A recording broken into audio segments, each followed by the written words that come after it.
As it is claimed to be unphilosophical to inquire into first causes, scientists now occupy themselves with considering their physical effects. The field of scientific investigation is therefore bounded by physical nature. When once its limits are reached, inquiry must stop and their work be recommenced. With all due respect to our learned men, they are like the squirrel upon its revolving wheel, for they are doomed to turn their matter over and over again. Science is a mighty potency, and it is not for us pygmies to question her, but the scientists are not themselves science embodied, any more than the men of our planet are the planet itself. We have neither the right to demand nor power to compel our modern-day philosopher to accept without challenge a geographical description of the dark side of the moon. Why then should we feel so reluctant to admit the possibility that if the antediluvians were so much better versed than ourselves in certain sciences as to have been perfectly acquainted with the important arts which we now term lost, they might have equally excelled in psychological knowledge? Such a hypothesis must be considered as reasonable as any other until some countervailing evidence shall be discovered to destroy it. Every true savant admits that in many respects human knowledge is yet in its infancy.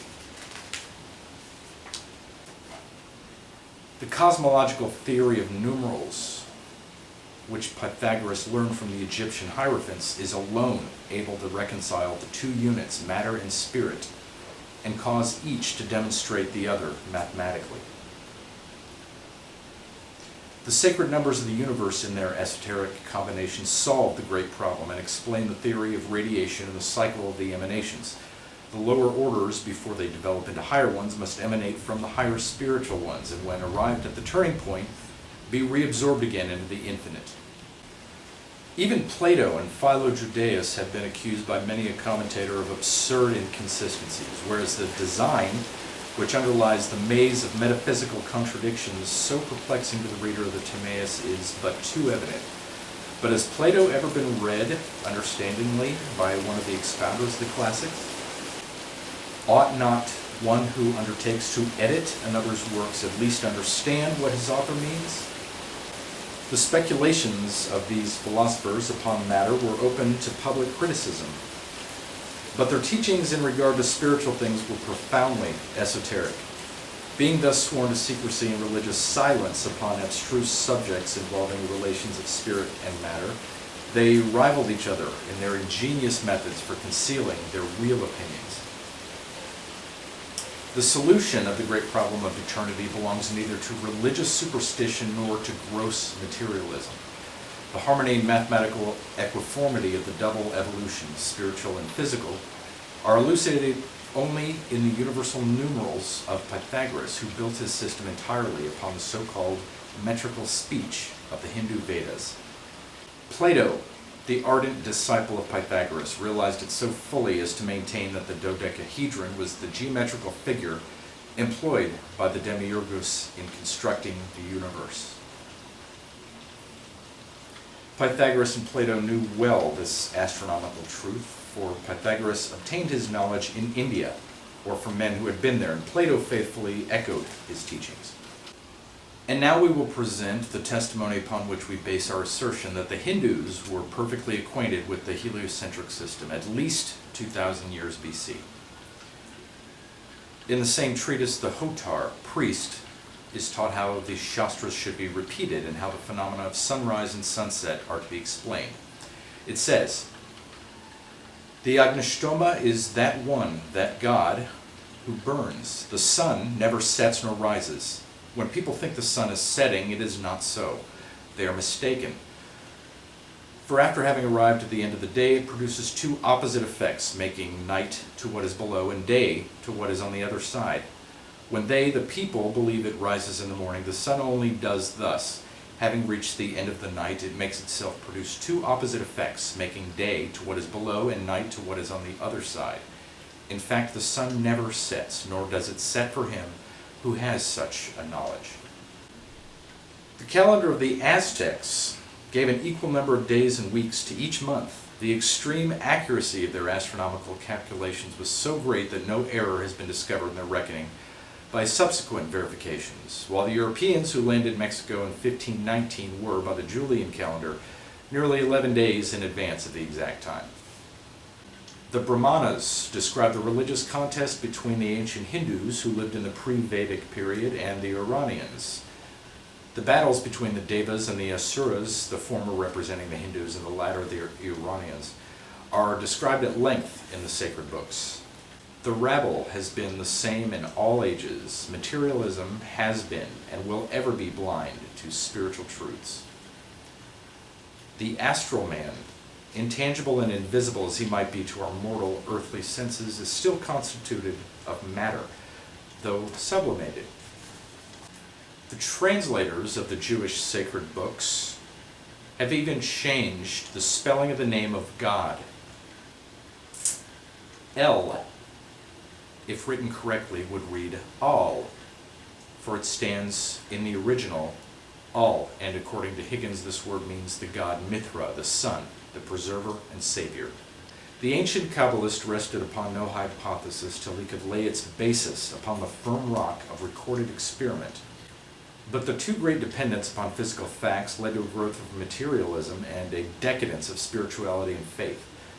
At the time of Aristotle, this was the prevailing tendency of thought, and though the Delphic commandment was not as yet completely eliminated from Grecian thought, and some philosophers still held that in order to know what man is, we ought to know what man was. Still, materialism had already begun to gnaw at the root of faith. The mysteries themselves had degenerated in a very great degree into mere priestly speculations and religious fraud. Few were the true adepts and initiates, the heirs and descendants of those who had been dispersed by the conquering swords of various invaders of old Egypt. The time predicted by the great Hermes in his dialogue with Aesculapius had indeed come, the time when impious foreigners would accuse Egypt of adoring monsters, and naught but the letters engraved in stone upon her monuments would survive. Enigmas incredible to posterity. Their sacred scribes and hierophants were wanderers upon the face of the earth, obliged from fear of a profanation of the sacred mysteries to seek refuge among the Hermetic fraternities, known later as the Essenes. Their esoteric knowledge was buried deeper than ever. The triumphant brand of Aristotle's pupil swept away from his path of conquest every vestige of a once pure religion, and Aristotle himself, the type and child of his epoch, though instructed in the secret science of the Egyptians, knew but little of this crowning result of millenniums of esoteric studies. As well as those who lived in the days of the Semitics, that's P-S-A-M-M-E-T-I-C-S, not Semitics, our present-day philosophers lift the veil of Isis, for Isis is but the symbol of nature, but they see only her physical forms. The soul within escapes their view, and the Divine Mother has no answer for them. There are anatomists who, uncovering to sight no indwelling spirit under the layers of muscles, the network of nerves, or the cinereous matter, which they lift with the point of the scalpel, assert that man has no soul. Such are as purblind in sophistries the student, who, confining his research to the cold letter of the Kabbalah, dares say it has no vivifying spirit. To see the true man who once inhabited the subject which lies before him on the dissecting table, the surgeon must use other eyes than those of his body. So, the glorious truth covered up in the hieratic writings of the ancient papyri can be revealed only to him who possesses the faculty of intuition, which, if we call reason the eye of the mind, may be defined as the eye of the soul. Maimonides, the great Jewish theologian and historian who at one time was almost deified by his countrymen and afterward treated as a heretic, remarks that the more absurd and void of sense the Talmud seems, the more sublime is the secret meaning. In the oldest documents now in our possession, the Vedas and the older laws of Manu, we find many magical rites practiced and permitted by the Brahmins. The greatest teachers of divinity agree that nearly all ancient books were written symbolically and in a language intelligible only to the initiated. The biographical sketch of Apollonius of Tyana affords an example. The Babylonians had fixed the length of a tropical year within 25 seconds of the truth. Their estimate of the sidereal year was barely 2 minutes in excess. They had detected the precession of the equinoxes. They knew the causes of eclipses, and by the aid of their cycle called Saros, they could predict them. Their estimate of the value of that cycle, which is more than 6,585 days, was within 19.5 minutes of the truth. The symbols of all the mythologies have a scientific foundation and substance. The deification of mortal men and supposititious gods is no more proof against their monotheism than the monument building of modern Christians who erect statues to their heroes is proof of their polytheism. Americans of the present century would consider it absurd in their posterity 3,000 years hence to classify them as idolaters for having built statues to their god Washington. Moses was indebted for his knowledge to the mother of the Egyptian princess, Thermuthis, who saved him from the waters of the Nile. Origen, who had belonged to the Alexandrian school of Platonists, declares that Moses, besides the teachings of the covenant, communicated some very important secrets from the hidden depths of the law to the 70 elders. The clergy of the three most prominent Christian bodies, the Greek, Roman Catholic, and Protestant, discountenance every spiritual phenomenon manifesting itself through the so-called mediums.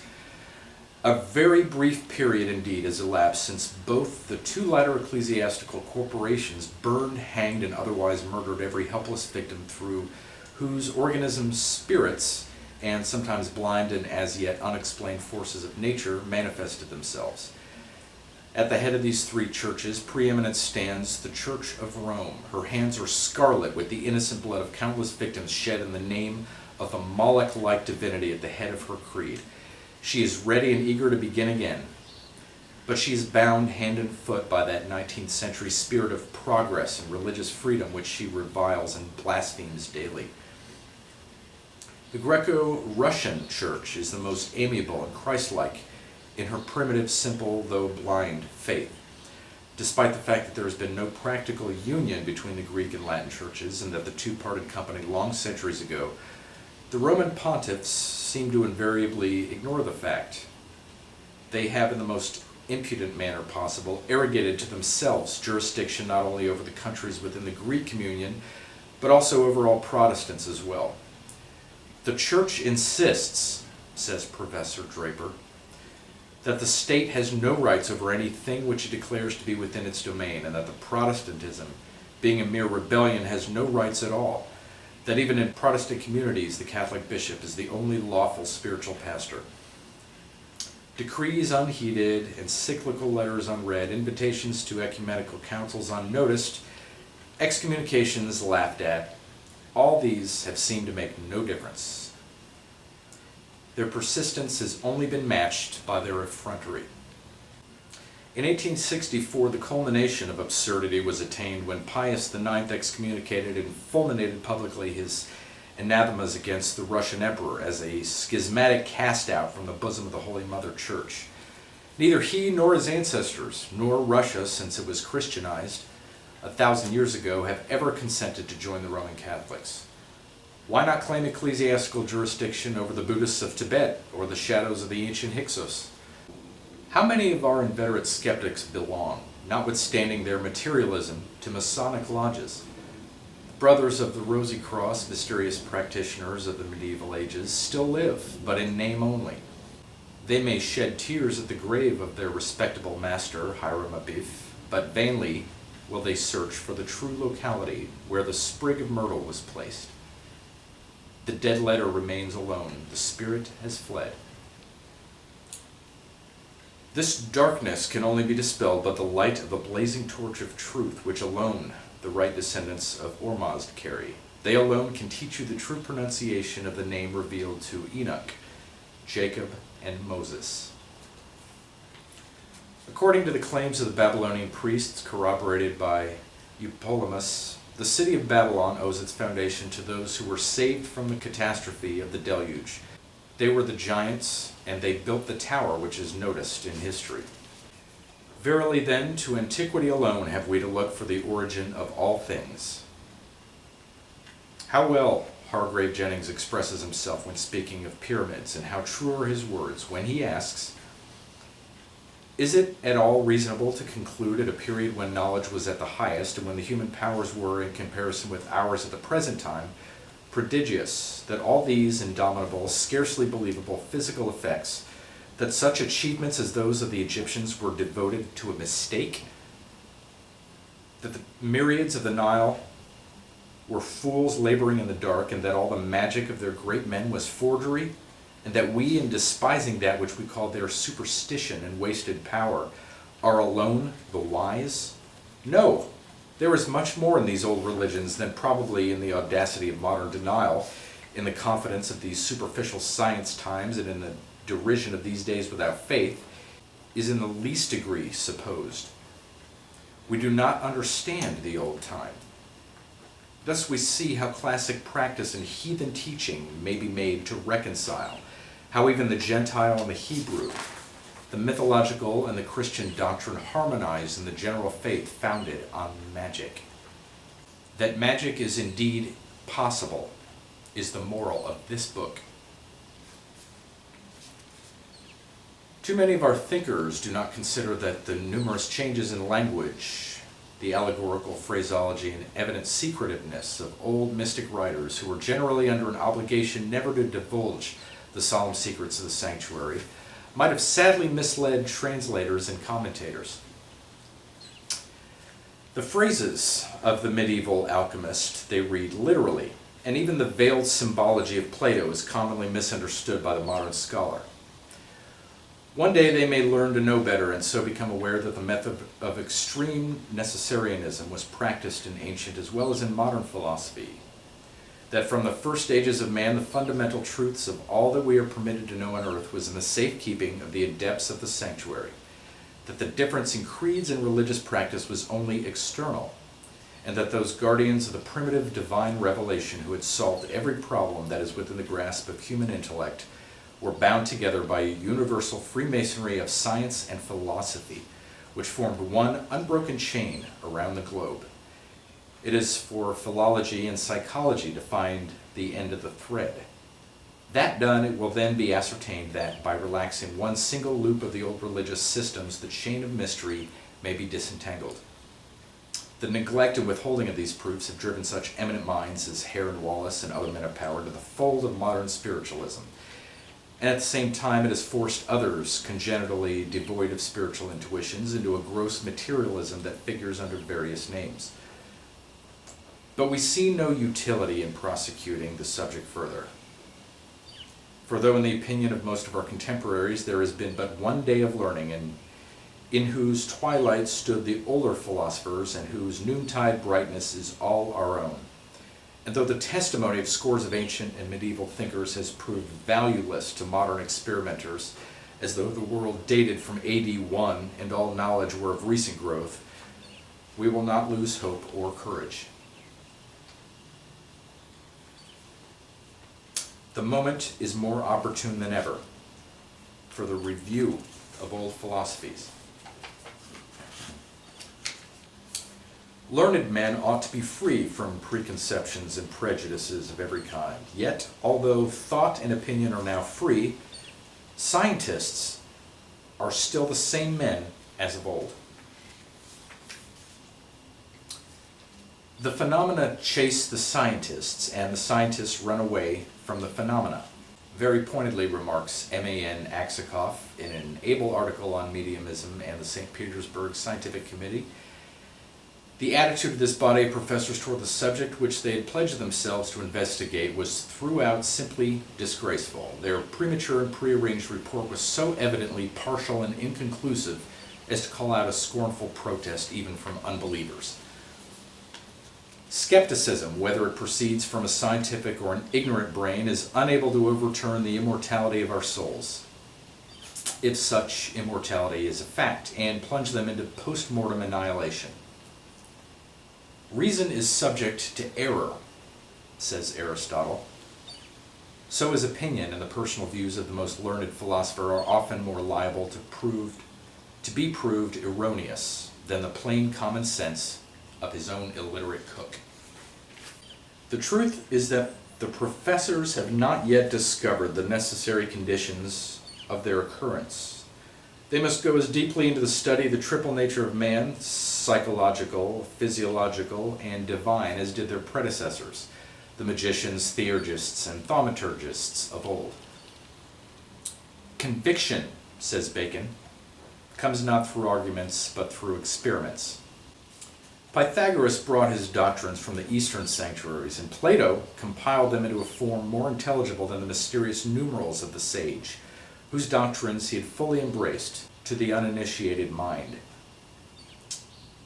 Paracelsus, the divine, as he was called, adds in the same strain, faith must confirm the imagination, for faith establishes the will. Determined will is the beginning of all magical operations, because men do not perfectly imagine and believe the result is that the arts are uncertain, while they might be perfectly certain. The Phoenician idea of the ideal sun-light as a spiritual influence issuing from the highest god, Iao, the light conceivable only by intellect, the physical and spiritual principle of all things out of which the soul emanates. As God creates, so man can create. Given a certain intensity of will, and the shapes created by the mind become subjective. Hallucinations, they are called, although to their creator they are real as any visible object is to anyone else. Given a more intense and intelligent concentration of this will, and the form becomes concrete, visible, objective. The man has learned the secret of secrets. He is a magician. A force whose secret powers were thoroughly familiar to the ancient theurgists is denied by modern skeptics. The antediluvian children, who perhaps played with it, using it as the boys in Bulwer Lytton's Coming Race used the tremendous vril, called it the water of Ta. Their descendants named it the anima mundi, the soul of the universe, and still later the medieval Hermetists termed it sidereal light, or the milk of the celestial virgin, the magnes, and many other names. Says a Persian proverb, the darker the sky is, the brighter the stars will shine. Thus, on the dark firmament of the medieval ages, began appearing the mysterious Brothers of the Rosy Cross. Roger Bacon belonged by right, if not by fact, to that brotherhood, which includes all those who study the occult sciences. The voices, if such sound can be termed a voice at all, of a spiritual apparition once heard can hardly be forgotten. That of a pure spirit is like the tremulous murmur of an aeolian harp echoed from a distance. The voice of a suffering, hence impure, if not utterly bad spirit, may be assimilated to a human voice issuing from an empty barrel. The empty laugh of the scientific nursling or of the fools of fashion has done more to keep man ignorant of his imperial psychical powers than the obscurities, the obstacles, and the dangers that cluster about the subject. The cautiousness bred of a fixed habit of experimental research, the tentative advance from opinion to opinion, the weight accorded to recognized authorities, all foster a conservatism of thought which naturally runs into dogmatism. The price of scientific progress is too commonly the martyrdom or ostracism of the innovator. Stubborn materialism is often more stupidly bigoted than religious fanaticism itself. Towards science as a whole, as a divine goal, the whole civilized world ought to look with respect and veneration, for science alone can enable man to understand the deity by the true appreciation of his works. Science is the understanding of truth or facts, says Webster. It is an investigation of truth for its own sake and a pursuit of pure knowledge. If the definition be correct, then the majority of our modern scholars have proved false to their goddess. Truth for its own sake. And where should the keys to every truth in nature be searched for unless in the hitherto unexplored mystery of psychology? Alas, that in questioning nature so many men of science should daintily sort over her facts and choose only such for study as best bolster their prejudices. It is admitted on all hands that from time immemorial the distant East was the land of knowledge. Not even in Egypt were botany and mineralogy so extensively studied as by the savants of archaic Middle Asia. Sprengel, unjust and unprejudiced as he shows himself in everything else, confesses this much in his Histoire de la Médecine. And yet, notwithstanding this, whenever the subject of magic is discussed,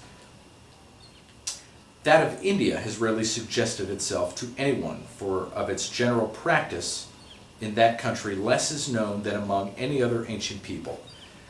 With the Hindus it was and is more esoteric, if possible, than it was even among the Egyptian priests.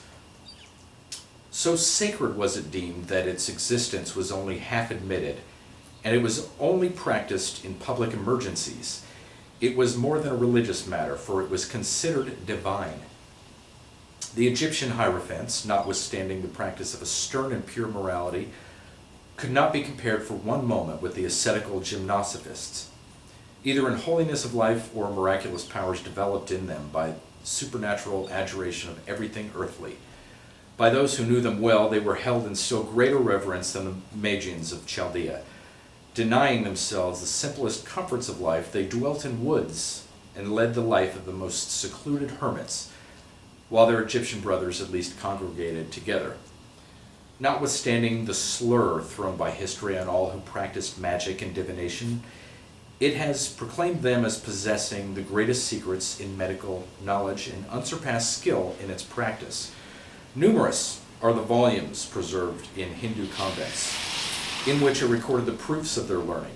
To attempt to say whether these gymnosophists were the real founders of magic in India, or whether they only practiced what had passed to them as an inheritance from the earliest rishis. The 7 primeval sages would be regarded as a mere speculation by exact scholars. The care which they took in educating youth, in familiarizing it with generous and virtuous sentiments, did them peculiar honor, and their maxims and discourses, as recorded by historians, prove that they were expert in matters of philosophy, metaphysics, astronomy, morality, and religion. Says a modern writer, they preserved their dignity under the sway of the most powerful princes, whom they would not condescend to visit, or to trouble for the slightest favor.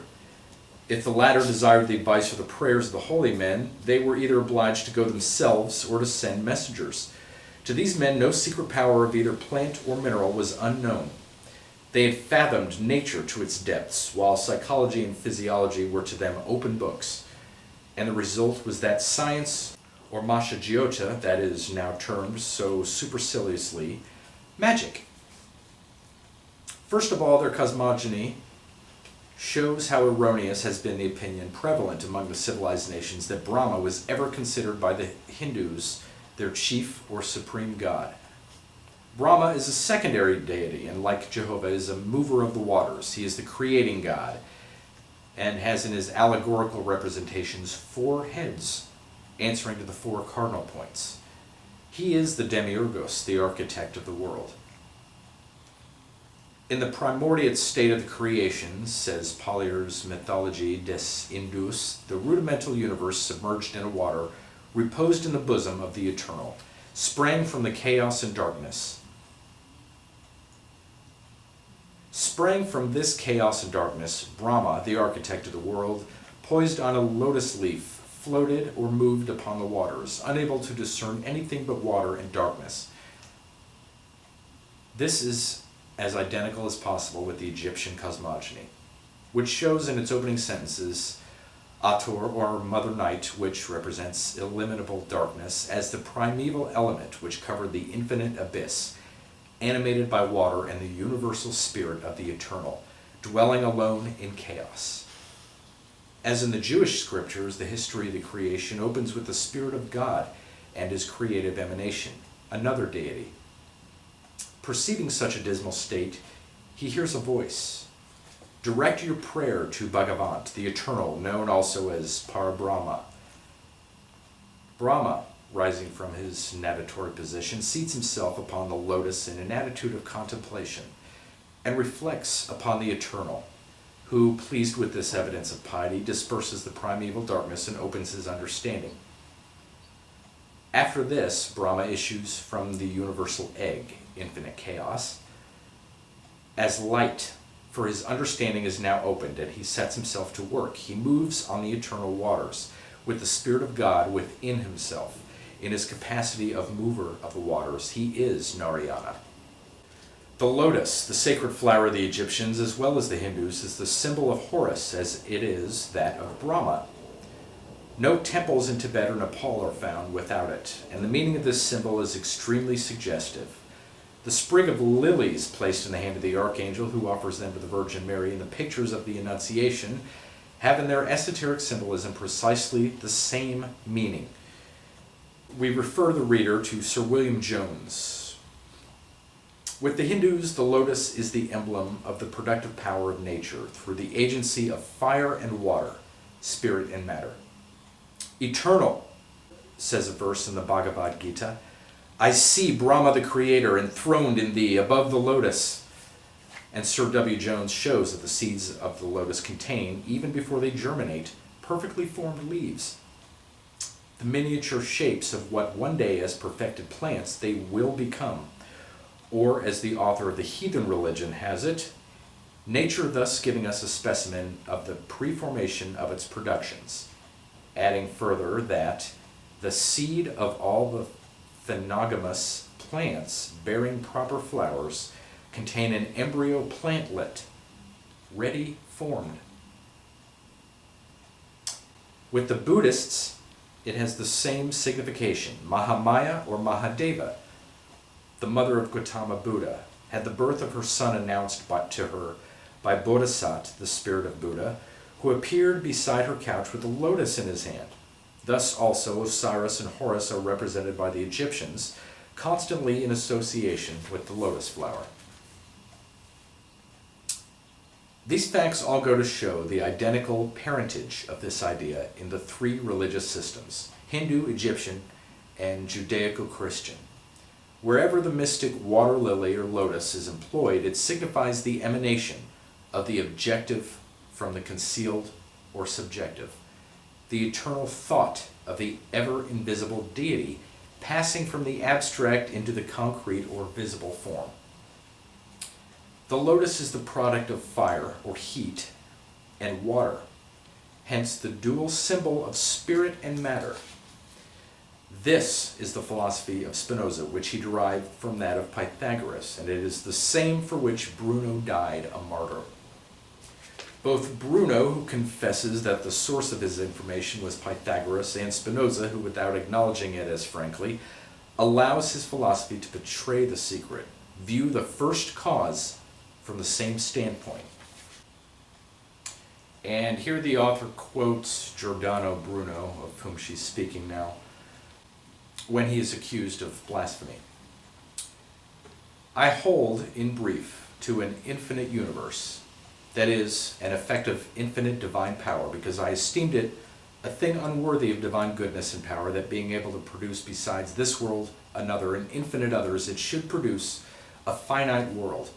Thus I declare that there are infinite particular worlds similar to this of the earth, which, with Pythagoras, I understand to be a star, similar in nature with the moon. The other planets and the other stars which are infinite, and that all those bodies are worlds, and without number, which thus constitute the infinite universality in an infinite space. And this is called the infinite universe, in which are innumerable worlds, so that there is a double kind of infinite greatness in the universe, and of a multitude of worlds. Indirectly, this may be understood to be repugnant to the truth, according to the true faith. Moreover, I place in this universe a universal providence, by virtue of which everything lives, vegetates, and moves, and stands in its perfection. And I understand it in two ways. One, in the mode in which the whole soul is present in the whole, and every part of the body, and this I call nature, the shadow and footprint of divinity. The other, the ineffable mode in which God, by essence, presence, and power, is in all and above all, not as part, not as soul, but in the mode inexplicable. Moreover, I understand all the attributes in divinity to be one and the same thing. Together with the theologians and great philosophers, I apprehend three attributes: power, wisdom, and goodness, or rather mind, intellect, love, with which things have first being through the mind, next ordered and distinct being through the intellect, And third, concord and symmetry through love. Thus I understand being in all and overall, as there is nothing without participation in being, and there is no being without essence, just as nothing is beautiful without beauty being present. Thus nothing can be free from the divine presence, and thus by way of reason, and not by way of substantial truth, do I understand distinction in divinity.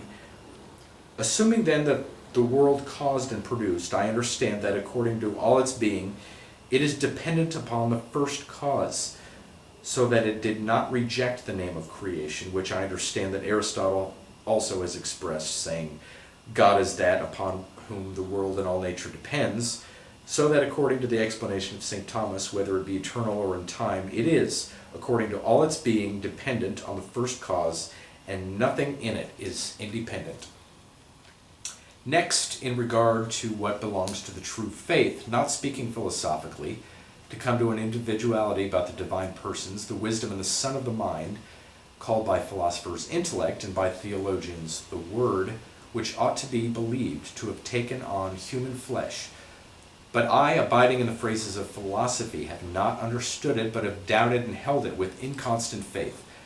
Not that I remember to have shown marks of it in writing nor in speech, except indirectly from other things. Something of it may be gathered as by way of ingenuity and profession in regard to what may be proved by reason and concluded from natural light. Thus, in regard to the Holy Spirit in a third person, I have not been able to comprehend as ought to be believed, but according to the Pythagorean manner, in conformity to the manner shown by Solomon, I have understood it as the soul of the universe, or adjoined to the universe according to the saying of the wisdom of Solomon, the Spirit of God filled all the earth, and that which contains all things, all which conforms equally to the Pythagorean doctrine explained by Virgil in the text of Aeneid. From this Spirit, then, which is called the life of the universe, I understand in my philosophy, proceeds life and soul to everything which has life and soul, which, moreover, I understand to be immortal, as also to bodies, which, as to their substance, are all immortal, there being no other death than division and congregation, which doctrine seems expressed in Ecclesiastes, where it is said that there is nothing new under the sun. That which is that which was. Furthermore, Bruno confesses his inability to comprehend the doctrine of three persons in the Godhead, and his doubts of the incarnation of God in Jesus, but firmly pronounces his belief in the miracles of Christ. How could he, being a Pythagorean philosopher, discredit them? If, under the merciless constraint of the Inquisition, he, like Galileo, subsequently recanted and threw himself upon the clemency of his ecclesiastical persecutors, we must remember that he spoke like a man standing between the rack and the faggot, and human nature cannot always be heroic when the corporeal frame is debilitated by torture and imprisonment. Take care, wrote de Gasperin. The representatives of the exact sciences are on their way to become the inquisitors of our days. Facts are stronger than academies. Rejected, denied, mocked, they nevertheless are facts and do exist. These guerrilla skirmishes between the champions of the clergy and the materialistic Academy of Science prove abundantly how little the latter has done toward uprooting blind fanaticism from the minds of even very educated persons. Evidently, science has neither completely conquered nor muzzled theology. She will master her only on that day when she will condescend to see in the spiritual phenomenon something besides mere hallucination and charlatanry. But how can she do it without investigating it thoroughly? The mesmerizer wills a thing, and if he is powerful enough, that thing is done. The medium, even if he had an honest purpose to succeed, may get no manifestations at all. The less he exercises his will, the better the phenomena. The more he feels anxious, the less he is likely to get anything. To mesmerize requires a positive nature. To be a medium, a perfectly passive one. This is the alphabet of spiritualism, and no medium is ignorant of it. Would it be too impertinent to surmise that perhaps our modern scientists have got in what the French term un cercle vicieux? That, hampered by the weight of their materialism and the insufficiency of what they name the exact sciences, to demonstrate to them intangibly the existence of the spiritual universe, people that inhabited much more than our visible one, they are doomed forever to creep around inside that circle, unwilling rather than unable to penetrate beyond its enchanted ring and explore it in its length and breadth. It is but prejudice which keeps them from making a compromise with well-established facts and seek alliance with such expert magnetists and mesmerizers as were Dupotet and Regazzoni. Some 30 years ago, E. Salverte startled the world of the credulous by his work, The Philosophy of Magic. The book claimed to unveil the whole of the miracles of the Bible as well as those of the pagan sanctuaries. Its resume ran thus: long ages of observation, a great knowledge for those days of ignorance, of natural sciences and philosophy. Imposture, legerdemain, optics, phantasmagoria, exaggeration, final and logical conclusion, thaumaturgists, prophets, magicians, rascals, and knaves. The rest of the world, fools. Why should it appear so impossible that when the spirit is once separated from its body, it may have the power to animate some evanescent form created out of that magical, psychic, or actinic, or ethereal force, with the help of the elementaries who furnish it with the sublimated matter of their own bodies? The only difficulty is to realize the fact that surrounding space is not an empty void, but a reservoir filled to repletion with the models of all things that ever were, that are, and that will be, and with beings of countless races unlike our own. Seemingly supernatural facts, supernatural in that they openly contradict the demonstrated natural laws of gravitation, are recognized by many scientists. Everyone who has dared to investigate with thoroughness has found himself compelled to admit their existence. Only in their unsuccessful efforts to account for the phenomenon of theories based on the laws of such forces as were already known, some of the highest representatives of science have involved themselves in inextricable difficulties. Surely it must be but traditional stubbornness on the part of the Creator that prevents him from confessing what a poor chances miracles have in our day of blinding professed scientists.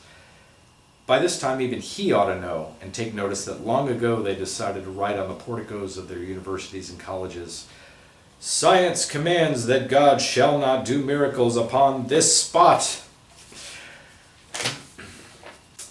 The generations have come and gone, each furnishing its quota of martyrs to conscience and moral courage, and psychology is little better understood in our day than it was when the heavy hand of the Vatican sent those brave unfortunates to their untimely doom and branded their memories with the stigma of heresy and sorcery. Magnetism is a word for the derivation of which we have to look into an incredibly early epoch. The stone called magnet is believed by many to owe its name to Magnesia, a city or district in Thessaly, where these stones were found in quantity. We believe, however, the opinion of the Hermetists to be the correct one.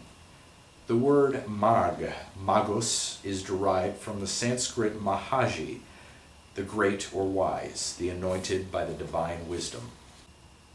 Pythagoras taught his disciples that God is the universal mind diffused through all things, and that this mind, by the sole virtue of its universal sameness, could be communicated from one object to another and be made to create all things by the sole willpower of man.